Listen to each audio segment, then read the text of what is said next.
board has determined that union members should withhold their labor until a fair contract can be achieved. A strike is an instrument of last resort. We've tried for 4 weeks to reach a deal with the AMPTP, and unfortunately, they have left us with no alternative. Although we're all disappointed with the AMPTP's reluctance to cooperate, the solidarity among SAG-AFTRA members has never been stronger. Based on the enthusiasm I'm seeing from everyone, I truly believe this union has the unity and the resolve needed to fight for the future of their careers. Due to the broad nature of our membership, this strike does not affect all members of all contract areas, just those working under the 2020 TV theatrical contract. Performers working in interactive entertainment, audiobooks, music, commercials, and other contract areas will not be directly impacted. The strike will begin at midnight tonight, and all of us, union members, leadership, and staff, will be out on the picket lines tomorrow morning. Members are urged to go to sagaftrastrike.org for answers to common questions as well as information on picket locations. I'd now like to turn the microphone over to SAG-AFTRA President Fran Drescher. Thank you, Duncan, and thank you everybody for coming to this press conference today. It's really important that this negotiation be covered because the eyes of the world, and particularly the eyes of labor, are upon us. What happens here is important because what's happening to us is happening across all fields of labor by means of when employers make Wall Street and greed their priority and they forget about the essential contributors that make the machine run. We have a problem. And we are experiencing that right at this moment. This is a very seminal hour for us.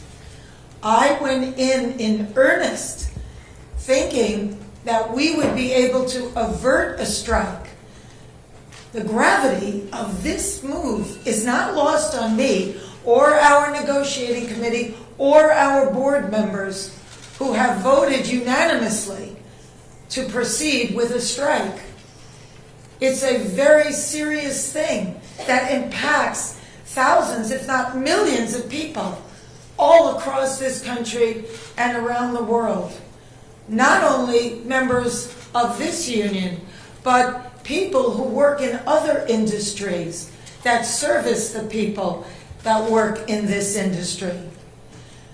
And so it came with great sadness that we came to this crossroads, but we had no choice.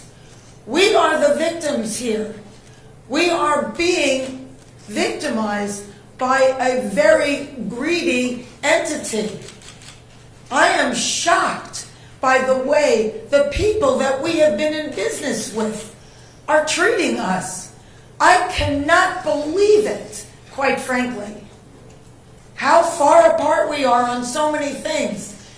How they plead poverty, that they're losing money left and right when giving hundreds of millions of dollars to their CEOs. It is disgusting. Shame on them. They stand on the wrong side of history at this very moment. We stand in solidarity, in unprecedented unity. Our union and our sister unions and the unions around the world are standing by us, as well as other labor unions. Because at some point, the jig is up. You cannot keep being dwindled and marginalized and disrespected and dishonored. The entire business model has been changed by streaming, digital, AI. This is a moment of history that is a moment of truth. If we don't stand tall right now, we are all going to be in trouble. We are all going to be in jeopardy of being replaced by machines and big business who cares more about Wall Street than you and your family? Most of Americans don't have more than $500 in an emergency. This is a very big deal, and it weighed heavy on us. But at some point, you have to say, no, we're not going to take this anymore. You people are crazy. What are you doing? Why are you doing this? Privately, they all say we're the center of the wheel. Everybody else tinkers around our artistry. But actions speak louder than words. And there was nothing there. It was insulting. So we came together in strength and solidarity and unity with the largest strike authorization vote in our union's history. And we made the hard decision that we tell you as we stand before you today. This is major. It's really serious. And it's going to impact every single person that is in labor. We are fortunate enough to be in a country right now that happens to be labor friendly. And yet, we were facing opposition that was so labor unfriendly, so tone deaf to what we are saying. You cannot change the business model as much as it has changed and not expect the contract to change too. We're not going to keep doing incremental changes on a contract that no longer honors what is happening right now with this business model that was foisted upon us. What are we doing? Moving around furniture on the Titanic? It's crazy. So the jig is up, AMPTP. We stand tall. You have to wake up and smell the coffee.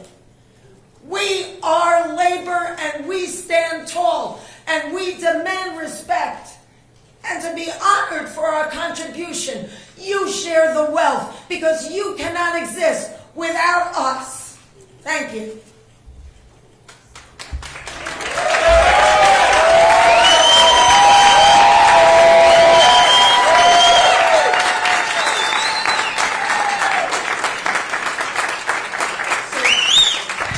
That's our president.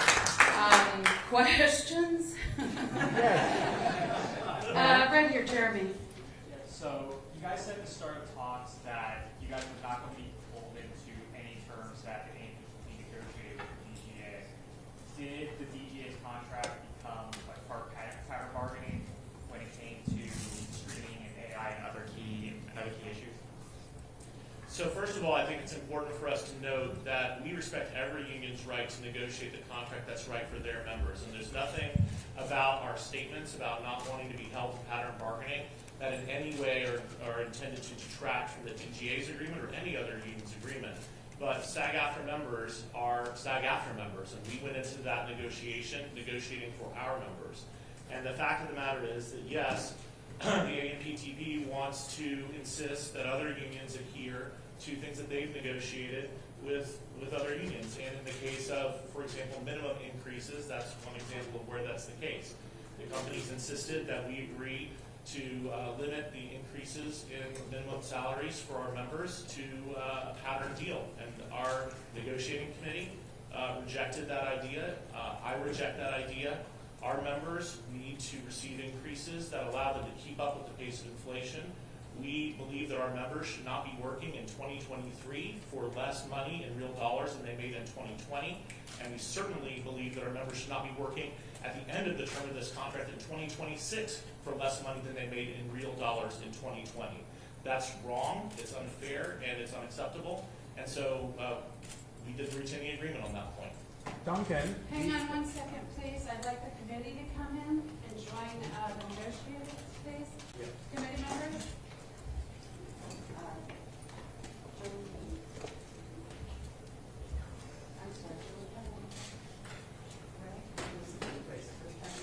Yes.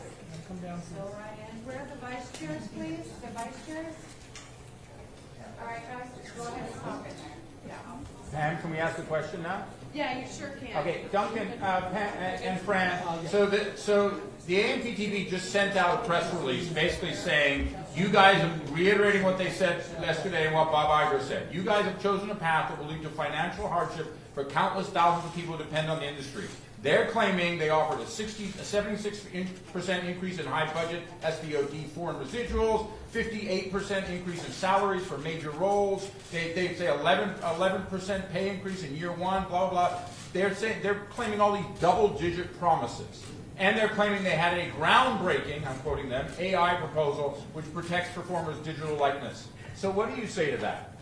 Well, Fran may have some things she wants to say to that, but let me just take one of the items that you mentioned, and I'm not going to be able, not having seen their press release, I can't respond to every point of it. But this groundbreaking AI proposal that they gave us yesterday, in that groundbreaking AI proposal, they proposed that our background performers should be able to be scanned, get paid for 1 day's pay, and their company should own that scan, their image, their likeness, and should be able to use it for the rest of eternity in any project they want with no consent and no compensation. So if you think that's a groundbreaking proposal, I suggest you think again. Fran? Duncan and Frank, a few weeks ago, you guys put out a video that suggested that you were seeing progress in the talks and you sounded encouraged by what was happening. So what turned? What was the pivot? Where did things go south? Well, you know, initially we started kind of on the outside. They weren't really ready to get to the core issues, and we were encouraged, quite frankly. But we didn't realize that that was where it ended, where it began and ended. And all the core ingredients, you know, we were basically either stonewalled or we're so far apart that, you know, it was just... And in earnest, we gave them an extension of 12 days, which they absolutely wasted, making us feel like we've been duped, like maybe it was just to let studios promote their summer movies another 12 days. They stayed locked behind closed doors. They continued to cancel our meetings with them. We thought, you know, well, maybe they're really getting into it. But then what we ultimately received from them was what my mom would call a leck and a schmeck. Fran, the motion picture company released a statement saying that you guys walked away from a historic offer. Was this in fact historic? Can you repeat that again? Yeah, the motion picture companies released a statement saying that the union walked away from a historic offer, that you guys left the negotiating table. Was this in fact historic? What was historic about it is that we were really so marginalized, so dishonored, and so disrespected that it was really egregious and disgusting. So that's what was historic. That at a moment when streaming and AI and digital is so prevalent in the industry, it has disemboweled the industry that we once knew. When I did The Nanny, and everybody was part of the gravy train. Now it's a walled-in vacuum.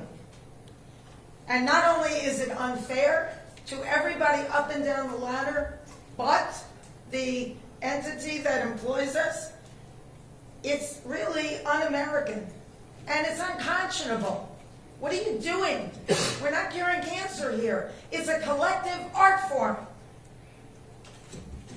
Wait, hang on 1 second, please. Hang on 1 second. We have a live stream. This is being viewed by several thousand people online, so I need you guys to use the microphones. We're going to go back to me recognizing you, and you will go to a microphone either here or here. Gene? Can you talk a little bit about how long you expect this to go on? Are we talking about weeks? Are we talking about months? And what would it take to get back to the table? That's up to them. We're open to talking to them tonight. But, you know, it's up to, all of this is because of their behavior. It's up to them if they're willing to talk in a normal way that honors what we do. I mean, they are well aware of what it takes to make a deal. Fran and I personally spoke to several of the CEOs of these studios yesterday, and at length. They know what it will take to make a deal. They had the power in their hands to make a deal and avoid this strike. They chose not to do that. And last night, we told the AMPTP directly across the table, we're ready, willing, and able to return to the negotiating table whenever they're ready to do so. Their response to us was that they would be ready to talk whenever we would act in a civilized manner, not be on strike. We told them that it's not uncivilized for people to go on strike. It's a moral right, it's a human right, and it's a legal right of our members to collectively bargain, to organize, and to go on strike if needed to defend their rights, and that we will be happy to approach them and negotiate with them whenever they're ready to do so. We were then later informed that it would probably be a while. So we will be here doing what we need to do to defend our members and to ensure we get a fair contract, and we encourage them to come back to the table because we're ready to talk whenever they are. All right, right here, please. It's obvious that AMPTP is working in a coordinated effort with all the studios. Are you planning to do the same with the other entertainment unions?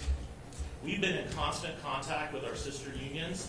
You know, the other unions in this industry have been incredibly supportive. We have been incredibly supportive of them. I'm sure it hasn't gone unnoticed that thousands of SAG-AFTRA members have been walking the WGA picket lines since the beginning of May. But, you know, over the past years, we've been working together closely. The relationships between the entertainment industry unions have never been tighter, have never been closer, and we absolutely are standing in solidarity with them, and they are standing in solidarity with us. All right, we're going to go to Abby with people. Use the mics, please.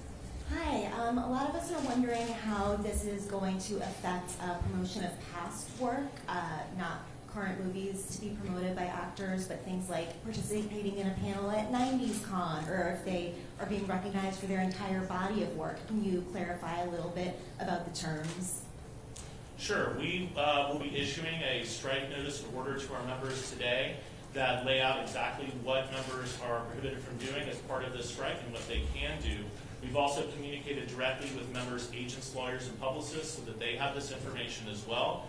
In general terms, any kind of promotion of any project that was made under the TV theatrical agreements, either current or past, will not be allowed, whether that's at a con, at a festival, at a panel, on social media, at a premiere, in any form.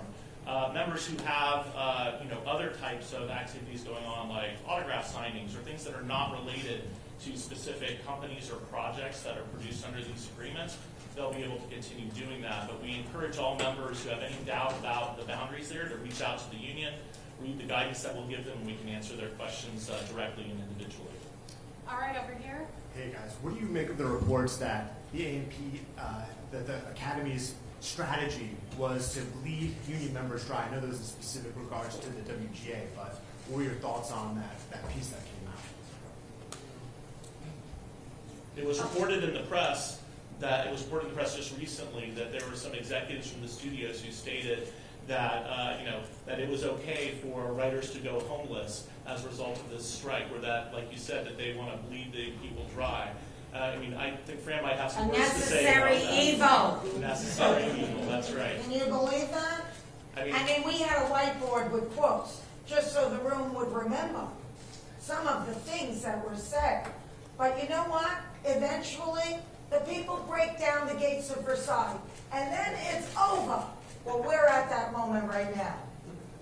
Thank you. Right here. Hi, Ted Chen, KNBC. As you know, this is going to have a significant impact on the LA economy, perhaps costing it as much as $30 million a day. What would you want to say to the businesses, to the people who are going to be losing their living because of Hollywood, who are going to be suffering alongside with you? Well, believe me, our heart bleeds that we had to make this decision.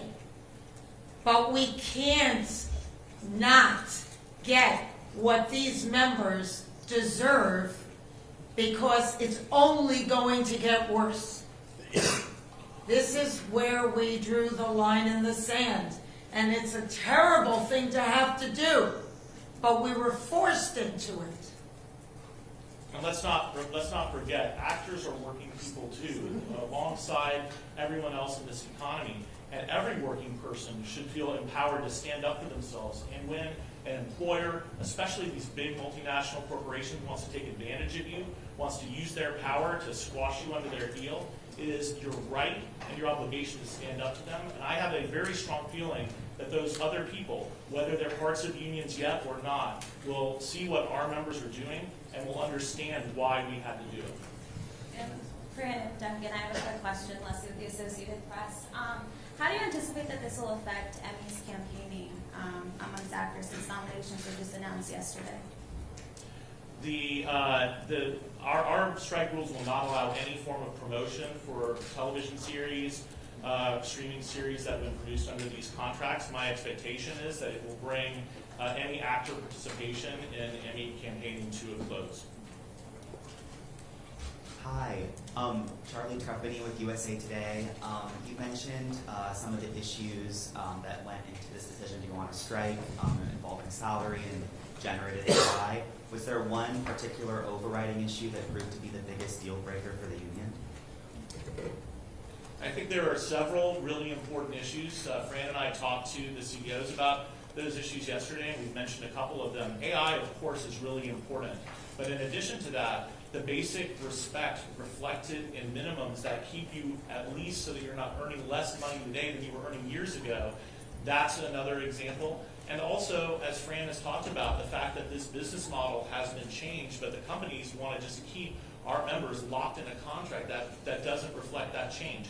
We have a proposal regarding the sharing of revenue from streaming services that has been on the table since day one of negotiations. The companies have refused to engage on that proposal and give it any meaningful discussion, much less agree to it. And we discussed that issue with the CEOs yesterday as well. Okay, right here, please. Duncan, in the name of the Spanish language broadcasters that we are here at this press conference, I would like to ask you in Spanish, ¿qué provocó el rompimiento de estas negociaciones y de qué manera han sido tratados por los representantes de los productores y los estudios cinematográficos? Pues pienso que el problema en estas negociaciones es la realidad que los representantes de los productores no tienen respeto por los actores y actrices que están trabajando bajo sus contratos y quienes trabajo es lo que hace posible esta industria. Y todos de nuestros miembros, los miembros de habla inglesa y de habla hispana, son completamente unidos en luchar por sus derechos contra estos empleadores y todos nosotros vamos a hacer lo que es necesario a asegurar que nuestros miembros de habla hispana y de habla inglesa que están trabajando bajo estos contratos tienen contratos con respeto y con salarios justos y términos apropiados. También la niñera says no más.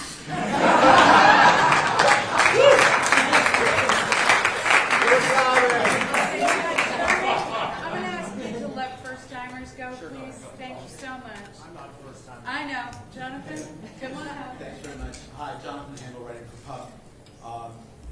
You know, Fran and Duncan, you both cast this as, I wanted to step back, as existential. And that makes the stakes very high. And of course, the companies claim it's existential for them in terms of the challenges that the business is facing economically in theatrical, in linear television, the amount of money that needed to spend to compete with Netflix in streaming. How do you win a victory in a situation where there is just so much head-to-head, so much fear, uncertainty, and doubt, and so much at stake? I just say that I have zero doubt that these companies could have agreed to every single item in our proposal package without a problem whatsoever in their bottom line. They could do that. They choose not to do that. We told the CEOs yesterday, and we told the AMPTP across the table as it relates to our streaming revenue share proposal, that we would be flexible on the terms of that. The issue is that there has to be a change in the structure. It's like what Fran said, we can't continue working off of a contract that was designed for a different business model. Despite that indication of flexibility, unwillingness to move in our direction or even substantively discuss the proposals. This strike could have been avoided 100% by these companies simply being reasonable, and nothing about this contract would damage those companies at all. This is a matter of respect for SAG-AFTRA members, for the work they contribute, and it just isn't there. Fran, you want to Thank you. Do I? Well, I said to their faces that, you're sitting there trying to squeeze us out of our livelihood. You're systematically figuring out ways to carve us out of what is due us. And you're sitting on the wrong side of history. Shame on you. That's what I have to say. Thank you. All right, right here, please. Alison Petrowski, Channel 9 Australia. Fran, you mentioned that the eyes of the world are watching at the moment. What is your message to actors and other members of the entertainment industry operating in different parts of the world, but fighting the same battles that you are here? Well, we all have to stand together on this because it's like a malignancy that's spreading, and we're already in stage 4. And if it doesn't get attended to immediately and swiftly, with precision, it's going to destroy not only each of us, but the industry at large. I'll just add, SAG-AFTRA has members all around the world, and we also have extremely close relationships with our sibling actor unions all around the world as well. And there have been plenty of times in the past when SAG-AFTRA members have gone to bat to fight for our fellow members around the world, whether it be in New Zealand with respect to the Hobbit situation, whether it be in South Africa, helping our colleagues there achieve copyright protections in their domestic law that they didn't have before. We've stood by and we do stand by them, and we know that they stand by us. We've spoken to them, and we know that we have solidarity from actors all around the world because they know this is a just fight. This is the same fight that they have. We're all in it together, and we are going to win it. Thanks, Duncan. Another first-time question? Hi, Brooks from the New York Times. There have been a lot of optics of CEOs at Cannes and Sun Valley while holding the line. They can't afford to meet your proposals. The companies push back by sending a photo of you in Italy and the selfie with Kim Kardashian. Can you? That wasn't a can you selfie. address that? Excuse me, I just want to set the record straight on that. Before you do, can I just say something? Before Fran answers that, I want to say it is outrageous that they would do that. What Fran was doing was Fran was working, which is what our members do. And for these employers to cynically try to turn our members against Fran because she's doing a job that she was under contract to do, while, by the way, she was zooming into our negotiations after work hours, working 18 hours or more a day. It is outrageous, it is wrong, it's despicable, and they should be ashamed of it, but I'm sorry, Fran, if you want to say that. No, I appreciate that. I mean, I'm a brand ambassador for a fashion company, and so is Kim. I had only met Kim seconds before that publicity picture was taken. It had nothing to do with being at a party or having fun. It was absolute work. I was in hair and makeup 3 hours a day, walking in heels on cobblestones, doing things like that, which is work, not fun. I'm sure Kim would have rather have been at her home in Malibu with her children too, but we work. That's what we do. And at 10:30 at night, I would leave the event, I would go to my hotel room, and I'd call into the Zoom. And when I couldn't get through to them because I was on a plane, I was texting with them constantly throughout the plane ride. I worked around the clock in 3 different time zones because my parents live in Florida, though I keep asking them to move here. And I managed their well-being as well. So, I think that all of the people standing behind me stand behind me.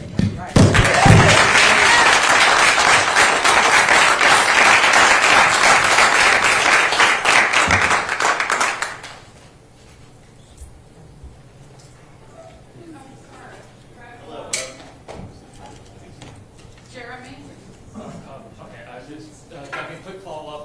You said there was a proposal regarding streaming that was sent to AMPTP they did not engage with. I was wondering if you just talk a little bit more about what some of the terms were, particularly involving viewership data. I know that was an issue that actors really raised about tying viewership data to residuals. Sure, I hesitate to get too much into the weeds, but the concept of this proposal, which was actually inspired by Fran, was that we would receive a percentage of streaming subscription revenue and that streaming subscription revenue would be divided up by project based on the project's contribution to the success of that streaming service. Now, as I'm sure many of you who follow the industry know, the streamers are famous for not sharing information, being non-transparent, and since we knew that they wouldn't want to share any kind of viewership success data, we went and found another source for that data from a particular company in the industry, an analytics company.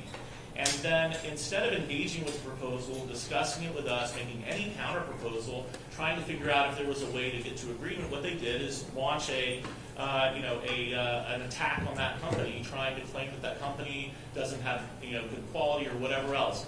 Again, not legitimate at all. This was their distraction tactic to try to avoid engaging on a totally legitimate proposal. And from day 1 to day 35 of these negotiations, we never got any substantive response to that proposal. And it's just part of the larger story of the companies refusing to engage with legitimate proposals and refusing to do what it takes to try and make a deal. And that's the reality. Thank you. Right here? Hello, Alex Golden, NHK Independent Broadcasting. If I have it right, this is the first SAG-AFTRA strike in decades, since 1960 or 1986, if you count the 14 hours. My question is, do you remember what the issues in those previous strikes were? And do they relate to today at all? So, first of all, let me just say, this is the first SAG-AFTRA strike in this contract in over 40 years. It is true we have had other strikes since that time in other contracts, but this is not a strike-happy union. This is a union that views strikes as a last resort, but we're not afraid to do them when that's what it takes to make sure our members receive a fair contract. Our strike in 1960 is the reason that our members have a health plan. It's the reason that our members have a pension plan, and it's the reason why our members get residuals. And successive strikes since then have been the way that we have achieved key proposals that have been necessary to keep our members, having a professional life, having a career, and having the ability to do this job. I'm not an actor, but I know, because I spend all my time around actors, it is a hard job. Anyone who doesn't know that, it is a job that requires you to have incredible resilience, that requires you to spend most of your time looking for work as opposed to doing work. It is a job that it makes it hard to get basics in life, like health insurance, like any kind of retirement. That's what this union provides, and I highly doubt there are any members of this union today who would say it wasn't worth it to go on strike in 1960 for as long as it took to achieve our health plan and our residuals. Well, this is the same kind of strike. This is the kind of strike that makes sure that our members' livelihoods are not taken away by artificial intelligence. This is the kind of strike that makes sure as this industry changes its business model, our members are not left behind. This is the kind of strike that says our members are not going to take less money 6 years later because of inflation that the companies refuse to account for, and a host of other things. And it's the kind of strike that is unfortunate. It's sad that we're at this point, but it's 100% necessary, and it's 100% deserved by the actions of these companies. Here, here. Okay, last question right here. Hi, so let's finish it up with, what is your message to the fans and consumers who aren't interested in the nuance that we're discussing here today? They just want their favorite TV shows, or they want to go to the movies.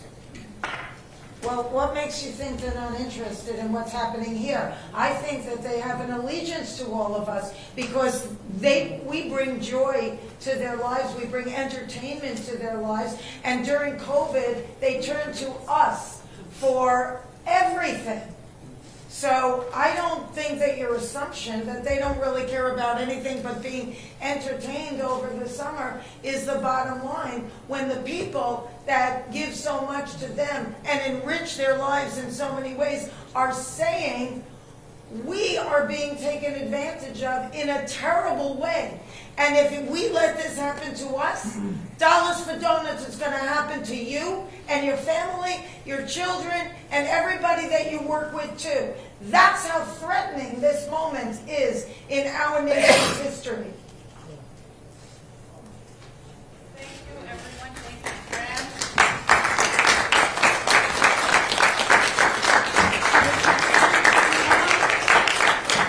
We're going to leave you for still photos for just a moment. Tell us what you want, and we will make that happen. Hey, Pam.